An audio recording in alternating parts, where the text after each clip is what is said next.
Count quickly. It's the last tea party for Crystal with Miss Marshmallow.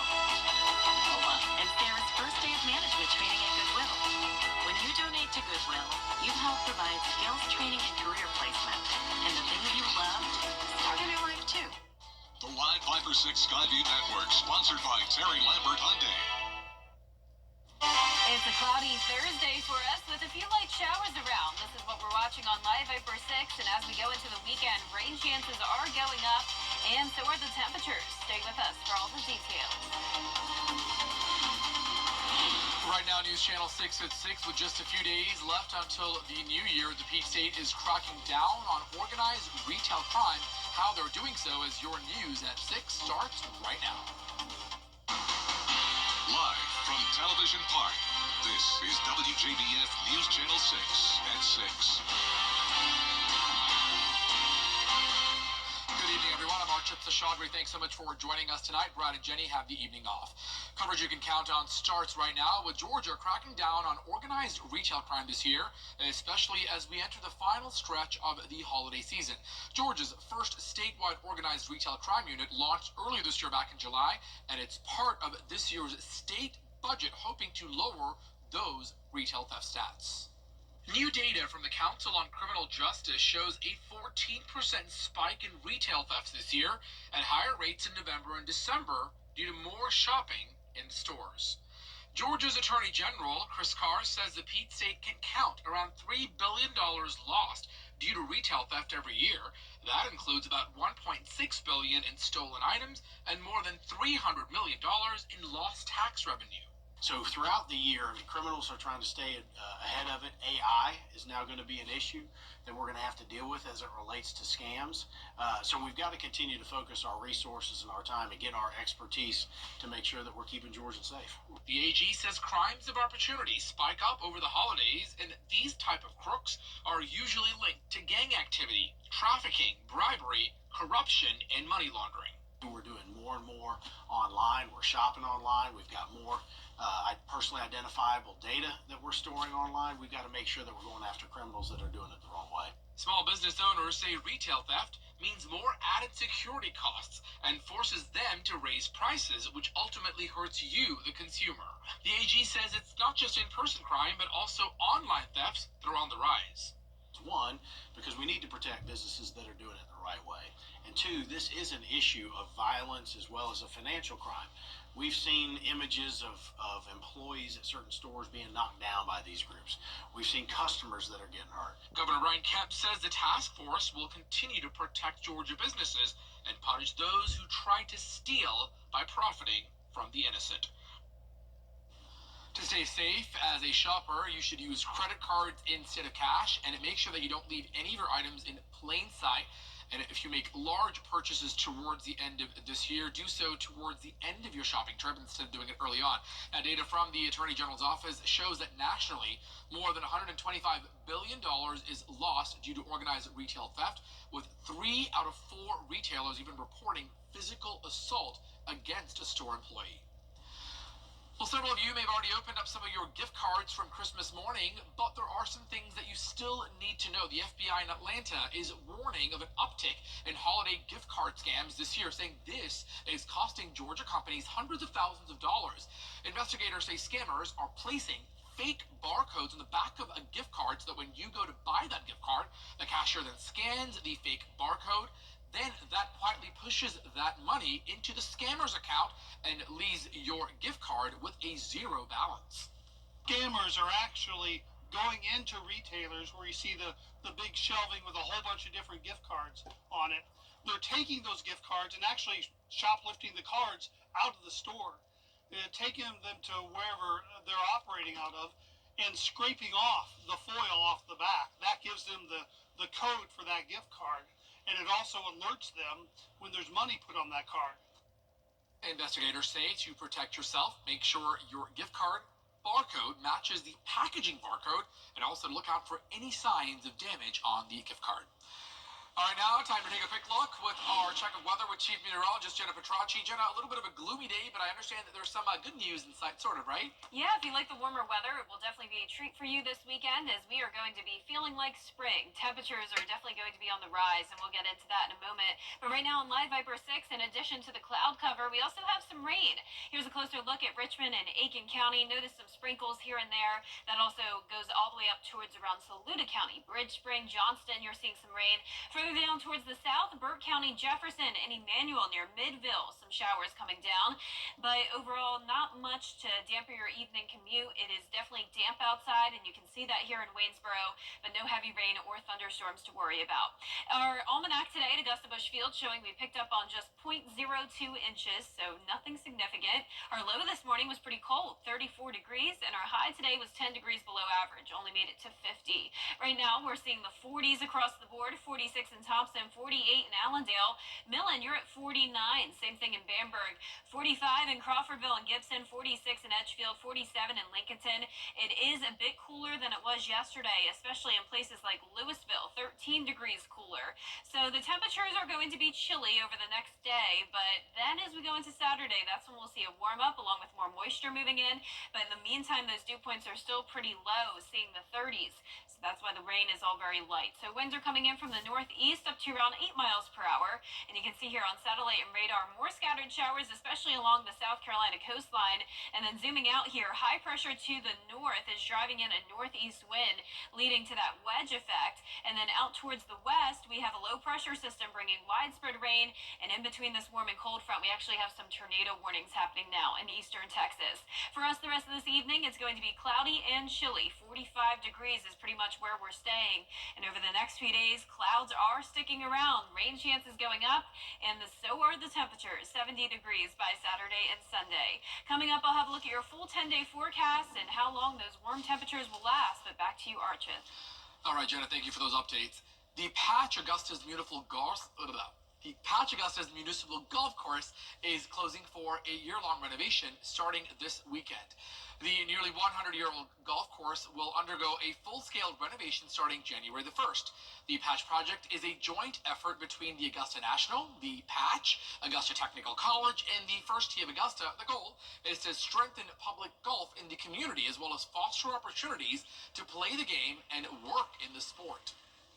I like it, but I'm gonna miss it. I know it's cold out here right now, but I just hate to see it come to an end. We'll be back though. And I think this closing the patch, closing the 18 holes is punishing not the poor golfer, but those golfers cannot afford to play at other golf courses.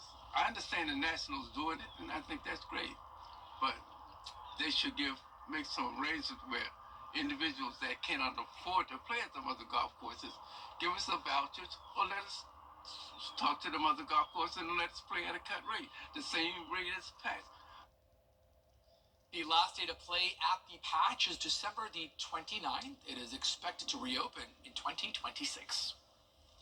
South Carolina lawmakers will once again consider legalizing sports betting. The latest version of the Sports Wagering Act was pre-filed after this was shut down back in 2023. This bill limits market size and gives operators a maximum of 8 licenses. It also calls for a 12.5% tax on sports betting revenue. A sports entertainment and management professor at the University of South Carolina says online sports betting can in fact help the Palmetto State's economy. Is it going to be the golden goose that's going to lay gold eggs everywhere and the entire societal structure is going to be changed for the better? Probably not, but it should be a net positive. In a statement, a spokesperson says Governor Henry McMaster, quote, has long opposed sports betting and still does today. It is simply inconsistent with South Carolina's values. North Carolina allows sports betting, but Georgia does not. The U.S. Army Corps of Engineers will accept real Christmas trees for recycling as fish habitats again this season. Trees will be tied in bundles and then weighted with concrete anchors and then submerged in various locations. This creates shelter and food for bait fish, which then attracts crappie, bass, and sunfish species.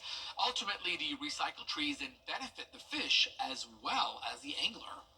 Thurman Lake will accept real trees from now until January the 1st. Artificial trees are not allowed and will not be accepted. Now make sure that all your decorations, including tinsel, lights, ornaments, garlands, all of those are removed before you drop off your tree.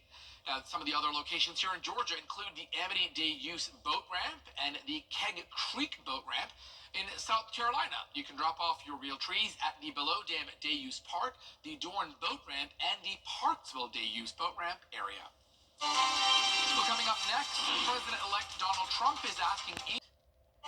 All right, Jenna Petracci is here with a quick check of our weather. And Jenna, I understand everyone's going to have a win-win situation this holiday week, huh? Yeah, that's exactly right. Our temperatures are all over the place. We're going to warm up this weekend, and we're also going to be tracking some rain and storms. But then a cool down comes next week just in time for the start of the new year. I'll have all those details when we return. Stop by our showroom at 1940 Olive Road or on the web at bradleyfloorings.com. You can't always choose the weather, but you can choose your weather app. Go with the most accurate and most trusted, the Live 536 mobile app. Download it today. Now, your most accurate forecast with WJBF Live 5/6. Welcome back. Just a little bit of rain we're tracking this evening. Here's a look at Live Viper 6 around Richmond County. We have a little bit of rain here from Martinez down to the south side of Richmond County. Also some sprinkles up near Ridge Springs, Saluda County, and then a bit more widespread coverage here in Burke County near Waynesboro along Highway 56 down towards Midville and northern Emmanuel County. Jefferson County right over Louisville also seeing a bit of that rain. So a damp evening with cloudy skies, breezy conditions as well. You can see the flag whipping back and forth here in Swainsboro. This is our Terry Lambert Hyundai Skyview Cam. A chilly night, 46 degrees, northeast wind of 8 miles per hour, dew point of 40, and around the CSRA, all of us very consistent, anywhere from around 45 to 49 degrees, and that's about where we'll stay tonight. So the clouds will definitely help to insulate our temperatures, and that will keep us in the 40s all night long, so we're not going to see a big drop off. Cloud cover with scattered showers all across the two-state here with high pressure up the east coast. That's leading us to be under the wedge, so that high is driving in the northeast winds, trapping the cool air in the CSRA, and also bringing us the cloudy conditions. Now out to the west, we have a low pressure system bringing widespread rain and some severe thunderstorms in between this warm and cold front. That's right around Houston, Texas. Tomorrow morning, we'll be at 45 degrees, so as I mentioned, temperature is really not changing from where they're at now. We'll be in the low 50s in the afternoon, a cloudy day once again, and clouds will be with us throughout the weekend. 50% chance of rain Saturday, and even higher rain chance on Sunday. And yes, those temperatures are right. We are going all the way up to 70 throughout the weekend, upper 60s Monday and Tuesday, then a drop off as we head into the new year. 62 on New Year's Day, mid-50s by Thursday of next week. Also, the chance of scattered showers again on New Year's Eve. All of this will be beneficial rain. Notice so far for the month, we've only picked up around an inch, and typically we finish off the month of December close to around 4 inches. But we want the rain, we don't want the severe weather, and there is a chance of that out to the west of us, especially over Mississippi and Louisiana. An enhanced risk, level 3 out of 5 on Saturday, and a marginal risk across parts of even far western Georgia. Now, I do think there's a good chance that this marginal risk will be over our area on Sunday. Too early to tell, but we'll keep you posted on that.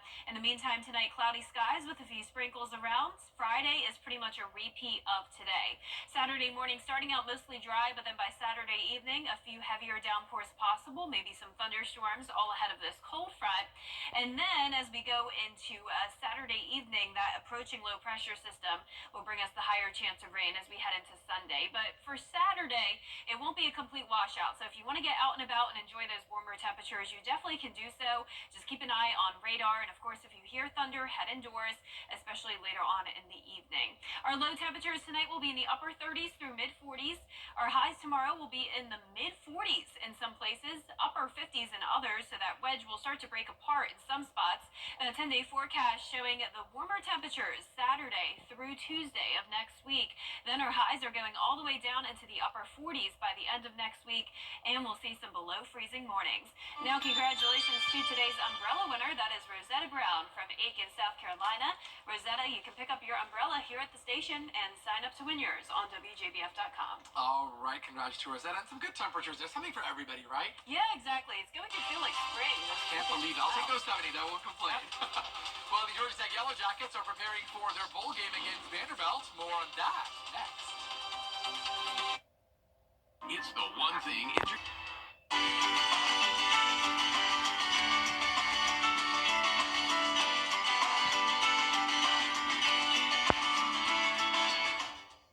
We're standing up. Long live the lazy. Here's a final check of your 10-day forecast. Cloudy with rain chances Friday through Sunday. Highest rain chance will be Saturday night into Sunday morning. Warm weekend, 70 degrees, but still a cool day tomorrow. And then we'll have more cool days as we head into the new year.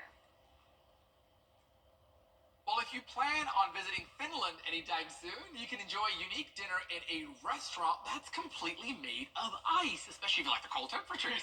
Well, it's all part of the area's winter-themed amusement park. It sits just on the edge of the Arctic Circle, where it almost never gets above freezing temperatures, so guests can enjoy a 3-course meal on local flavors. Because it's freezing, people can't take off their jackets or gloves to eat, and they have to eat everything really quickly. I don't know if I would go there, but that sounds really cool, though. It sounds very cold, we should say. Cold or cool, right? Yep. Thank you, Jenna, for all of those updates, and thank you for joining us. We'll have much more on News Channel 6 right here at 7 with a look of all the news right after World News Tonight.